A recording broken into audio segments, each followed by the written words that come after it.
우리 교회의 다음 세대가 정말로 하나님이 기뻐하시는 다음 세대로 세워질 수 있도록 요즘 새벽에 사사기 말씀을 함께 묵상하는데요.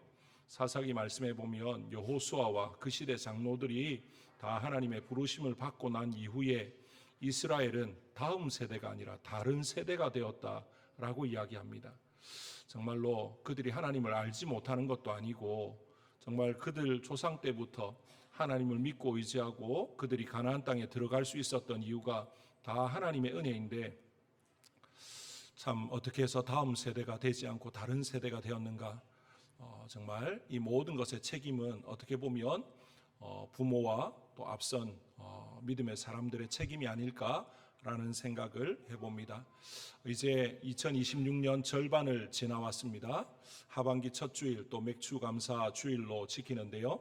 하나님 앞에 우리가 또 감사의 절기를 지키지만 또 이전에 베풀어 주셨던 은혜, 또 앞으로 베푸실 은혜를 또 함께 생각하고 기대하고 사모하며 나아가는 복된 한 날이 될 수 있기를 바랍니다.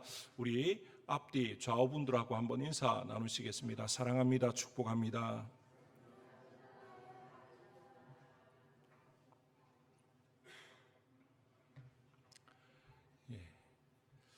오늘 맥주 감사 주일, 성경에 보면 맥주절을 77절이라고도 부릅니다.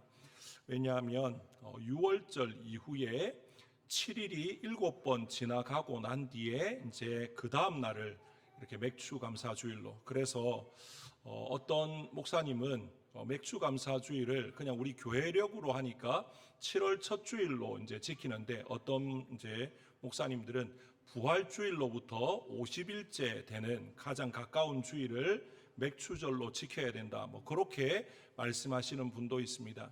어떻게 보면 성경적으로 그게 더 맞을 수 있는데, 이제 그렇게 되면 이제 혼선이 생기죠. 50일 잘못 세다가 이제 아차하면 놓쳐버리기도 하고 그렇기도 한데, 일단은 날짜 이런 것보다도 이 맥주절의 의미를 우리가 아는 것이 더 중요하다라는 생각을 해봅니다. 오늘 우리가 살아가는 이 시대는요, 이전의 그 어느 시대보다 풍요로운 시대를 살아간다, 그렇게 말을 해도 틀리지 않을 것입니다. 먹을 것이 없어서 정말 부족해서 굶는 그런 사람보다 너무 많이 먹어서 건강을 걱정하는 사람들이 주변에 더 많이 있는 것을 보게 되어집니다. 아마 여기 우리 장로님 권사님들 6.25 직후에 그런 어린 시절들을 한번 생각해 보시면 그때는 정말 어렵고 힘든 시간들이었지 않습니까? 그리고 6.25를 지나면서 또 보릿고개와 이런 여러 상황들을 거칠 때 정말 주변에 먹지 못해서 허기 때문에 정말 하루에 한 끼나 제대로 먹을 수 있을까, 이런 것들을 고민하면서 살아가는 주변의 사람들이 굉장히 많았던 것, 그런 시대가 있었던 것을 압니다. 그때는 너무 먹지 못해서 많은 아이들이, 또 많은 사람들이 영양실조에 걸리는 그런 경우들이 참 많았습니다. 그런데 요즘은 어떻습니까? 너무 잘 먹습니다. 그런데 우리 가운데 영양실조는 없는데요, 영양결핍이 있다라는 이야기들을 참 많이 듣습니다. 요즘 아이들 학교에서 건강검진이나 이런 걸 하면 영양결핍이 있다라는 말을 참 많이 듣거든요. 왜 그렇습니까? 못 먹어서가 아니고요, 골고루 제대로 먹지 않아서 자기가 좋아하는 것만 먹다 보니까 그런 영양 섭취가 되지 않으니까 그렇게 되어진다라는 거죠. 영양실조도 문제지만 영양결핍도 우리의 건강에 치명적인 또 영향을 미칠 수 있다라는 거죠. 우리의 육신뿐만 아니라 우리의 심령도, 우리의 영혼도 이와 비슷하다, 그렇게 말할 수가 있습니다. 정말 우리가 오늘 이 시대를 살아갈 때 그 어느 시대보다 말씀의 풍요를 누리지 않습니까? 조금만 이렇게 하면 핸드폰으로 또는 인터넷으로, TV에서도 채널을 조금만 돌려보면 세계 곳곳에 유명한 목사님들 또 좋은 말씀들을 굉장히 많이 또 접할 수 있습니다. 그런데 우리의 신앙의 모습을 보면 뭔가 좀 부족한, 뭔가 결핍되어져 있는 그런 모습을 보게 되는데요. 그 이유가 무엇인가? 여러 가지 이유를 들 수 있지만 오늘 감사의 절기에 우리가 함께 생각해 보면 우리의 삶에 감사가 결핍되어지는, 감사가 점점 사라지는 어떻게 보면 이 감사가 넘쳐야 되는데 모든 것이 한번 생각해 보시면요, 당연한 것은 아무것도 없습니다. 다 하나님의 은혜고 하나님의 은혜인 것을 안다면 우리는 입술로 삶으로 모든 것으로 감사해야 되는데 그러지 못한 경우가 많다라는 것입니다. 우리 가정이나 또는 개인의 삶을 보시면요, 앞서 말씀드린 것처럼 그 어느 때보다도 풍족합니다. 집에도 보면 이런저런 물건들이 넘쳐나는 그런 경우들을 참 많이 보는데요. 그런데 우리의 심령은, 우리의 영혼은 점점 메말라가고 또 비어져 간다라는 느낌을 받지 않습니까? 왜 그렇습니까? 주된 이유가 바로 감사가 사라지고 있기 때문에. 말로는, 입술로는 감사합니다 하지만 실제 진정한 감사를 하지 못하는 그런 경우가 많다라는 것입니다. 세상 사람들에게 물어보면요, 많은 것을 가지면 행복할 것이다, 감사의 조건이 있어야 감사할 수 있지 않느냐, 그렇게 생각을 하고 그렇게 말을 합니다. 그런데 성경은 우리에게 뭐라고 이야기합니까? 감사의 조건이 있어야 감사하는 게 아니고요, 또 많은 것을 가져야 행복한 게 아니라 정말로 감사하는 삶을 살아갈 때 하나님께서 더 넘치는 또 감사에 또 더 넘치는 은혜를 또 부어주신다, 그걸 우리에게 보여주고 있습니다. 오늘 본문의 말씀은 특별히 하나님께서 이 맥추절을 제정하시면서 단순히 절기를 지키라 그렇게 말씀하시지 않습니다. 감사의 사람이 되라고, 그래서 감사의 삶을 살아가라, 그렇게 우리에게 말씀을 하고 있습니다. 오늘 맥추절을 맞이한, 어떻게 보면 매년 7월 첫째 주일이 되면 맥추감사 주일로 지키는데요, 올해도 맥추감사 주일이 왔네, 한 해의 절반이 지나갔네, 그렇게 그냥 의뢰의 1년에 한 번 있는 어떤 행사처럼 그렇게 생각하지 마시고 오늘 말씀을 통해서 하나님이 우리에게 뭘 말씀하시는가, 또 우리는 하나님 앞에서 또 어떻게 이 절기를 지키면서 또 살아가야 되는가 한번 돌아볼 수 있기를 원합니다. 오늘 본문은 감사하는 성도가 가져야 될 세 가지 삶의 태도를 우리에게 보여줍니다.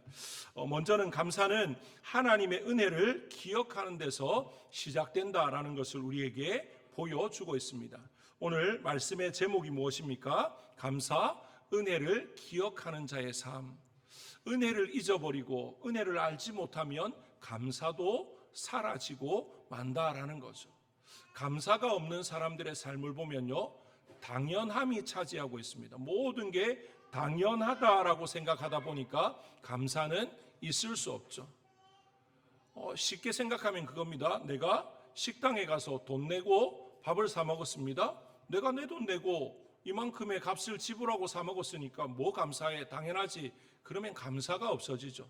그런데 한번 생각해 보시면 내가 돈을 내지만 내가 돈을 냈다고 해서 이걸 만들어서 해주는 사람이 없으면 어떻게 되겠습니까? 먹지 못하는 거죠. 돈만 있다고 되는 게 아닙니다. 그러니까 우리의 삶은 조금만 생각을 바꾸어 보면, 또 시선을 돌려보면 감사의 제목들이 얼마나 많은가라는 것입니다. 정말 감사는 하나님의 은혜를 기억하는 데서부터 시작된다라는 거죠. 12절 말씀 같이 한번 읽어보겠습니다. 12절입니다. 다 같이 읽습니다. 시작. 너는 애굽에서 종되었던 것을 기억하고 이 규례를 지켜 행할지니라. 예. 지금 뭐라고 이야기합니까? 애굽에서 종되었던 것을 기억하라, 그렇게 지금 이야기합니다. 신명기의 특징은요, 곳곳에 계속해서 기억하라 그렇게 말을 하고 있습니다. 왜 하나님은 이스라엘 백성들에게 기억하라고 말을 합니까? 우리가 정말 기억할 게 뭔지 알아야 되는 거죠. 그냥 그대로 내버려 두면 우리는 은혜를 기억하기보다 뭘 기억합니까? 원망, 불평거리들을 더 잘 기억하고 오래도록 기억한다라는 걸 우리가 경험적으로 알고 있습니다. 작년에 있었던 일 가운데 좋았던 거 또는 상처가 되고 아프고 힘들었던 것 중에 뭐가 많이 기억이 되십니까? 좋았던 건요, 그냥 좋았나 보다 이렇게 되는데, 상처가 됐고 아팠고 힘들었던 건요, 굉장히 구체적으로 날짜까지도 상황까지도 다 기억하는 그런 경우들이 얼마나 많은지 모릅니다. 진짜 기억해야 될 걸 기억해야 되는데 잊어버리고 또 그냥 지나버려도 될 것은 곱씹으면서 그냥 그렇게 기억을 하는데, 하나님이 베푸신 은혜, 하나님의 사랑, 이런 것들은 그냥 뒤돌아서면 다 잊어버리는 그런 우리의 모습이 아닌가라는 거죠. 그래서 우리는 은혜보다 상처를 더 오래 기억하는 그런 경향이 있는데, 하나님은 그런 우리 인생의 연약함을 아시니까 그 상처를, 부족함을 기억하라는 것이 아니라 그런 여러 가지 어렵고 힘든 상황 가운데서 건져내신 하나님, 베푸신 은혜, 이런 것들을 기억하라, 그렇게 말씀을 하고 있습니다. 애굽을 기억하라 이렇게 말씀하시는 건 그들이 원래 어떤 존재였는가, 여기 가나안 땅에 오기 전에 그들은 어떤 존재로 살았습니까? 애굽에서 요셉을 아는 왕이 있을 때만 해도 그래도 조금 괜찮았습니다. 그런데 요셉을 알지 못하는 다른 왕조가 일어난 이후에 그들은 애굽에서 이방인이었습니다. 그래서 더 이상 나름 대접받고 대우받는 그런 삶이 아니라 온갖 허드렛 일은 다 도맡아 하는 그냥 노예로서의 삶을 살아갔던 거죠. 그들의 삶은 자유도 미래도 희망도 그 어떤 것도 보이지 않는 그런 삶이었습니다. 그런 그들에게 하나님이 어떻게 하셨습니까? 애굽의 10가지 재앙을 내리시면서, 그리고 그들을 인도해 내셔서 홍해를 마른 땅으로 건너게 하시고, 광야 40년의 시간을 하나님께서 눈동자같이 지키시고 보호하셨고, 결국에 그들을 약속의 땅 가나안으로 인도해 들이셨습니다. 이 모든 것들을 기억한다면 그들의 입에서 무엇이 나와야 됩니까? 모든 것이 하나님의 은혜였습니다. 우리는 애굽 땅 종되었던 곳에서 그냥 그렇게 살다가 죽을 수밖에 없는 그런 인생이었는데, 그런 우리를 하나님이 찾아오셨고 건져주셨고 우리에게 참된 자유를 주셨다. 이 모든 것이 하나님의 은혜요, 하나님의 능력이다. 그걸 고백하지 않겠습니까? 단순히 우리가 맥추절 그러면 뭔가 곡식을 거두고 그래서 그것에 감사하는 그런 절기로 우리가 생각을 하는데요, 물론 그것도 있습니다. 하지만 더 중요한 것은 우리를 건져내신 하나님, 우리를 살려주신 그 하나님을 기억하고 또 그 하나님께 감사하는 절기가 바로 이 맥추절이다라는 것입니다. 오늘 예배의 자리에 나온 우리에게도 영적인 애굽이 있었다, 그렇게 말할 수 있죠. 우리가 실제 누군가의 종이 되어서 노예로 그렇게 살아간 적은 없습니다. 하지만 성경은 우리에게 뭐라고 이야기합니까? 우리가 하나님을 알지 못했을 때, 구원받지 못했을 때 우리의 상태는 죄의 종로로 타던 상태다. 그리고 우리의 지난날의 모습은 죄와 허물로 죽었던 자들이다. 다르게 말하면 아무런 소망이 없다, 그렇게 표현을 하고 있습니다. 그런 우리를 하나님께서 어떻게 하셨습니까? 사랑하셔서 우리를 포기하지 않으시고, 그래서 독생자 예수 그리스도를 보내어 주셔서 우리를 구원해 주셨습니다. 정말로 우리의 죄의 모든 것들을 해결하시고 우리에게 참된 자유를 주셨다라는 것입니다. 오늘날 우리가 지금 우리 교회의 상황에서는 농사를 또 이렇게 작물을 재배하고 하는 그런 우리 성도님들도 계시지만, 오늘 현대인의 삶의 모습은 이렇게 농사 짓는 그런 삶은 많이 없다, 그렇게 이야기를 해도 틀리지 않을 겁니다. 그러니까 맥추절 그러면 나는 농사도 안 짓는데 라고 생각할 것이 아니고요, 이 맥추절은 하나님의 은혜를 경험한 사람, 복음으로 구원의 놀라운 은혜를 받은 사람이라면 누구나가 다 감사로 하나님께 영광을 돌려야 되는 날, 그게 바로 맥추절이다, 그렇게 말을 할 수가 있는 것입니다. 우리가 감사가 사라질 때마다 어디를 돌아보아야 되냐면요, 우리가 하나님을 알기 전에, 구원받기 전에 정말로 어떻게 보면 우리나라 민족이 복음을 받고 또 이렇게 교회가 생기고 부흥하고 이런 게 그렇게 오래되지 않았지 않습니까? 불과 한 150년 전만 해도 이 땅의 교회는 찾아볼 수 없는 그런 지경이었습니다. 그런데 하나님이 이 나라 이 민족을 불쌍히 여기셔서 수많은 선교사들을 보내어 주셨고, 그 복음의 씨앗이 우리 땅 가운데, 이 땅의 많은 우리 앞선 자들 가운데, 그 10년 가운데 잘 심겨지게 하시고, 그래서 결국에는 100여 년이라는 시간이 지나면서 우리에게까지 그 복음이 전해지고 우리도 복음의 사람으로 구원의 또 영생을 허락받은 그런 사람으로 세워졌다. 이건 당연한 일이 아닙니다. 기적 중에 기적이고 은혜 중에 은혜입니다. 우리가 감사가 사라질 때 그 모든 것들 한번 돌이켜 볼 필요가 있는 거죠. 만약에 하나님이 그때 이 땅에 복음을 전하는 선교사들을 보내주지 않았다면, 복음을 전해줬지만 또는 우리 앞선 세대 가운데 우리 가문에 또는 나에게 복음을 전해준 그 사람에게 복음이 전해지지 않았더라면, 그래서 나에게까지 복음이 전해지지 않았으면 과연 나는 어떻게 살아가고 있었을까? 그런 것들을 생각한다면 이건 뭐 우연히 어쩌다 보니까 당연한 일이다, 뭐 그렇게 말할 수 있는 게 결코 아니다라는 거죠. 철저한 하나님의 계획 가운데 이 모든 것들이 이루어졌고, 그 하나님의 계획이 우리 한 사람 한 사람에게까지 다 또 세밀하게 또 적용되어지고 이루어졌다, 그렇게 말할 수 있는 것 아니겠습니까? 그러니까 은혜를 안다라는 건 뭐냐면요, 지나온 날 가운데 우리에게 베풀어 주신 그 하나님의 놀라운 사랑, 놀라운 기적을 잊어버리지 않는 겁니다. 그걸 당연함으로 치부해버리는 그런 삶이 되지 않는 것, 그게 바로 은혜를 기억하는 삶이다, 그렇게 말할 수 있습니다. 이제까지 지나온 인생 가운데 베풀어 주신 은혜를 기억하는 것도 정말 중요합니다. 그런데 그렇게 길게까지 아니더라도 올 한 해 2026년 1월 1일부터 지난 6월 말까지, 아니 바로 어제까지 우리를 지키시고 보호하시고 인도하셨던 그 하나님을 우리가 다시 한 번 더 떠올려 볼 수 있기를 바랍니다. 올해가 시작하면서 감사 노트를 드렸습니다. 지난 반년간 내가 어떤 감사를 했는가, 하나님이 나에게 어떤 감사의 제목을 주셨는가, 오늘 집에 돌아가시면 한번 그걸 쭉 넘겨보시면서 한번 돌이켜보시면 좋겠습니다. 내가 잊고 있었는데 하나님이 이때 이런 감사의 제목을 주셨구나, 하나님이 이때 이런 일을 하셨구나, 나의 개인의 삶에, 우리 가정에, 우리 자녀들에게 이런 역사를 베푸셨구나, 그런 것들을 생각한다면 우리가 더 큰 감사로 또 하나님께 영광을 돌릴 수 있지 않겠는가 생각이 되어집니다. 저와 여러분 모두 이 하반기의 첫 주일, 또 맥주 감사 주일로 하나님 앞에 나왔는데요, 정말 하나님의 은혜를 잊지 않고 늘 기억하고 마음에 새기며 나아갈 수 있기를 주님의 이름으로 축복합니다. 두 번째 감사는요, 하나님께 드리는 삶으로 나타난다라는 것입니다. 무엇입니까?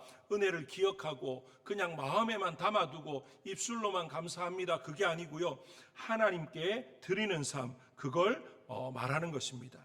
오늘 10절 말씀 같이 한번 읽어보겠습니다. 10절입니다. 다 같이 읽습니다. 시작. 내 하나님 여호와 앞에 77절을 지키되 내 하나님 여호와께서 내게 복을 주신 대로 내 힘을 헤아려 자원하는 예물을 드리고. 아멘.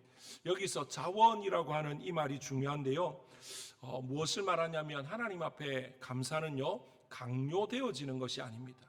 강요되어져서 억지로 하는 감사는 진짜 감사가 아니다라는 거죠. 사랑이 없는 구제는 형식일 뿐이다라는 말과 어떻게 보면 일맥상통하는 말이라고 할 수 있습니다. 세상에 보면요, 사랑이 없는데 정말로 진정으로 그들을 정말 안타까워하고 위하는 그런 마음이 없는데 세상 사람들이 이목 때문에 그래서 선을 행하는 그런 모습들도 우리 주변에 얼마든지 있지 않습니까? 그건 진정한 어떤 사랑의 구제가 아니다라는 거죠. 마찬가지입니다. 우리가 감사의 절기에 감사합니다, 고백도 하고 찬송도 하고 예물도 드리는데, 그런데 우리의 삶이 기쁨으로 자원함으로 드려지는 것이 아니라 그냥 사람들이 보니까, 내가 교회에서 직분이 이러니까 내가 그래도 절기에, 감사의 절기에 이 정도는 해야 되지 않겠는가 라고 생각해서 만약에 뭔가를 한다면 그건 진정한 감사가 아니다라는 거죠. 성경도 분명히 이야기합니다. 자원함으로 예물을 드리는 것, 그걸 말하고 있습니다. 자원하는 예물. 하나님은 우리의 것을 빼앗기 위해서 우리를 예수 믿게 하신 건 아닙니다. 하나님은 부족함이 없으시지 않습니까? 하나님이 뭐가 아쉬워서 우리에게 뭔가를 자꾸만 드려라 그렇게 말하겠습니까? 하나님은 우리가 드리지 않아도 이미 넘쳐나시는 분입니다. 복의 근원이고 복 자체이신 분이 하나님이신데, 그런 하나님이 우리에게 뭘 자꾸만 뭘 모으기 위해서, 그게 아니죠. 하나님 우리에게 더 많은 것들을 주시기 위해서 감사의 예물을 드리라, 그렇게 지금 말을 하고 있는데요. 정말 우리의 삶을 한번 돌이켜봐도 그렇고 성경의 모든 내용들을 살펴봐도 그렇고 하나님은 우리에게 먼저 하나님께 드리라 하기 전에 어떻게 하셨습니까? 이미 하나님 자신을 주셨습니다. 우리가 아직 죄인 되었을 때에 독생자 예수 그리스도를 통해서 십자가에 내어주시는 그걸 통해서 뭘 하셨습니까? 우리를 향한 하나님의 사랑을 확증하신 분이 하나님이십니다. 무엇을 말합니까? 우리가 하나님을 알기도 전에, 하나님을 찾기도 전에 하나님이 먼저 우리를 찾으셨고 우리를 아셨고 우리에게 오셔서 사랑을 먼저 주셨습니다. 생명을 주셨습니다. 구원의 은총을 베푸셨습니다. 그런 하나님이신데 우리는 하나님 앞에 얼마나 자원함으로 기쁨으로 올려드렸는가, 우리 자신들을 돌아볼 수 있기를 원합니다. 어떻게 보면 좀 다른 이야기일 수도 있겠습니다만 우리의 기도의 내용들을 한번 돌아볼 수 있기를 원합니다. 물론 우리 주님께서 가르치신 기도에도요, 일용할 양식을 구하라는 내용이 있습니다. 우리의 필요를 구할 수 있습니다. 그런데 우리의 기도의 많은 부분이 주십시오로만 채워질 것이 아니라 주신 것에 감사합니다라고 하는 감사의 제목, 감사의 내용으로 채워지는 것이 더 맞지 않는가라는 거죠. 물론 필요하면 하나님께 달라고 말할 수 있죠. 하나님 앞에 간구할 수 있습니다. 그런데 우리는 간구해놓고 주신 거에 대해서는 두고두고 감사하고 또 되새기고 또 그렇게 감사하면서 나아가는 그런 모습은 참 부족하지 않는가라는 것입니다.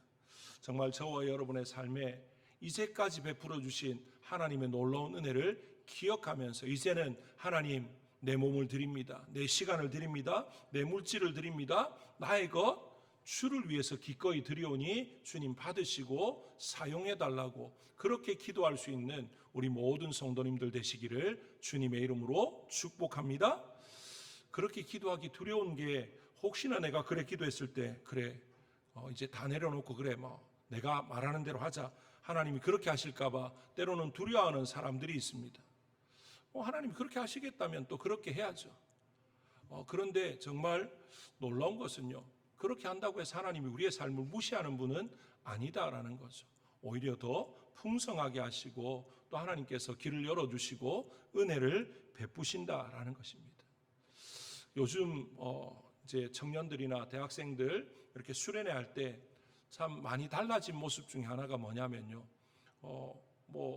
지금부터 한 20, 30년 전만 해도 그런 대학생들이나 청년들 중고등부 수련회를 하면서 이제 하나님 앞에 삶을 헌신하는 사람들, 선교사로 또는 목회자로 정말 그렇게 헌신하는 사람들 손 들고 일어서라 또는 앞으로 나와라 그러면 옛날에는요 어찌됐든 다 나갔습니다.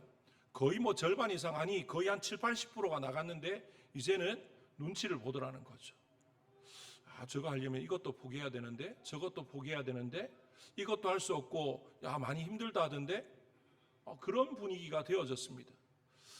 최근에 들었던 말 중에 굉장히 안타까운 말 중에 하나가 뭐였냐면요, 어떤 크리스찬 CEO가 있는 모 기업에서 어떤 선교 단체에 선교사로 이렇게 지원하는 가정이 있으면 한 10가정 정도 한 달에 한 300만 원 정도씩 우리 회사에서 향후 한 20, 30년 정도를 후원할 테니까 선교사 이런 모집을 좀 해보시라. 우리가 다 우리 회사에서 지원해 주겠다. 그 말을 들었을 때 제 속에 경쟁률이 엄청났겠는데 라는 생각이 들었는데 그 앞에서 이렇게 세미나를 이렇게 인도해 가시는 분의 말이 10가정을 모집했는데 미달이었다라고 이야기합니다. 300만 원이라는 정기적인 후원이 주어지고 그 다음에 필요한 이렇게 경비들 항공료나 또 거기서 집을 얻고 하는 그런 모든 것들을 그 기업에서 다 보조해 주겠다라고 하는데도 안 간다는 겁니다. 왜요? 거기 나가면 힘든 거 뻔히 아니까 안 한다는 거죠. 정말 하나님 앞에 달라고, 그래서 하나님이 많이 주셨습니다. 그런데 주신 것에 감사하면서 하나님께 다시 올려드리는 그런 삶이 되어야 되는데 그게 안 되는 것이 우리의 모습입니다. 한번 생각해 보시면요, 우리의 몸에 음식물이 들어와서 쌓이기만 하면 어떻게 되겠습니까? 우리의 건강에는 치명적인 문제가 생길 겁니다. 들어오면 그게 에너지로 소모가 되어지고 뭔가 이렇게 그게 발산이 되어져야 우리의 몸이 건강해지는데 쌓이기만 쌓인다? 문제가 있는 거죠. 그래서 오늘 맥주절을 지킬 때 하나님이 뭐라고 말씀하시냐면요, 감사는 이웃에게 흘러가야 된다. 이웃과 함께 즐거워해야 된다. 그렇게 지금 말하고 있습니다. 11절 말씀 같이 한번 읽어보겠습니다. 11절입니다. 시작. 너와 내 자녀와 노비와 내 성중에 있는 레위인과 및 너희 중에 있는 객과 고아와 과부가 함께 내 하나님 여호와께서 자기의 이름을 두시려고 택하신 곳에서 내 하나님 여호와 앞에서 즐거워할지니라. 예.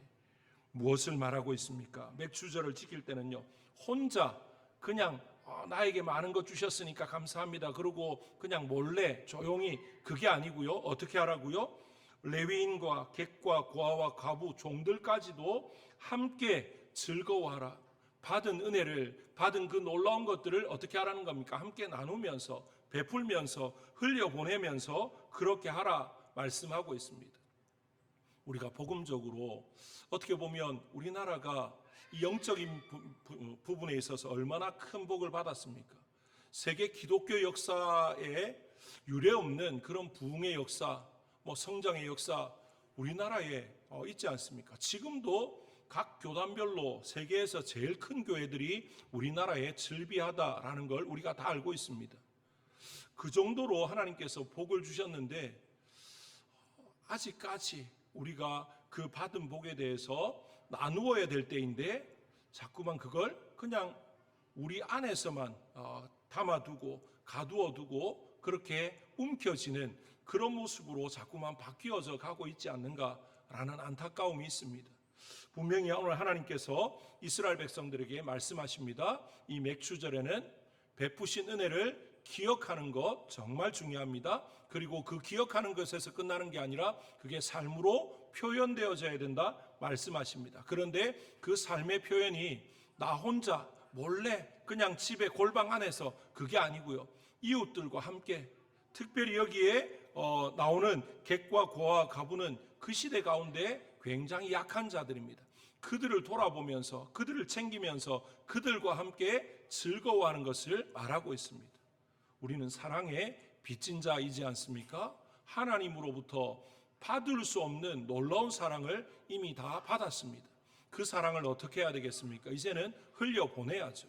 우리에게만 멈춰있게 하지 말고 쌓여있게 하지 말고 흘려보내야 됩니다. 그런 측면에서 어떻게 보면 우리 교회가 내일부터 인도네시아 메단을 가서 단기 선교하는 것도 그런 차원의 한 부분이다 말할 수 있습니다.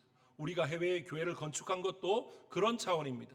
우리 교회가 이만큼 이러면서 과시하기 위해서 한 게 아니라 받은 은혜에 감사해서 그 은혜를 함께 나누고 싶어서, 어떻게 보면 그 은혜가 지금 우리에게 더 넘쳐났으면 좋겠는데 지금 우리의 삶을 보면 여전히 부족함도 있습니다. 하지만 하나님께서 베풀어 주신 지난날의 놀라운 은혜, 또 하나님의 그 놀라운 역사를 우리가 잊지 않고 기억한다는 그런 차원에서 교회도 건축하고 단기 선교도 하고 선교사님들도 후원하는 것 아닙니까? 그렇게 하면 하나님이 어떻게 하시겠습니까? 그걸로 끝나지 않습니다. 그 다음에 또 하나님이 넘치는 감사로 하나님께 영광 돌릴 수 있게끔 쏟아 부어 주시는 줄로 믿습니다. 우리 하나님은 그런 분입니다. 그냥 어떻게 하는지 보자 그러고 그렇게 하면 그래 잘했어 그러고 그냥 당연함으로 하는 게 아니고요. 우리가 하면 우리가 한 것보다 더 많이 기뻐하시고 또 우리에게 채워주시는 분이 하나님이시다라는 거죠. 오늘 맥주 감사 주일입니다. 은혜를 기억하는 우리가 될 수 있기를 원합니다. 그리고 그 은혜를 우리의 머릿속에 또는 마음속에 기억하고 간직하는 거기에서 끝나지 마시고 하나님 앞에 삶으로 표현할 수 있기를 원합니다. 그런데 그 삶의 표현이 나 혼자만이 아니라 우리 가정을 넘어서 우리 이웃과 우리 교회가 또 우리 교회가 속한 이 지역사회와 함께 기뻐하며 하나님께 영광 돌리고 또 감사의 축제가 되게 하는 그런 이 맥주 감사 주일이 될 수 있기를 주님의 이름으로 축복합니다. 우리 시간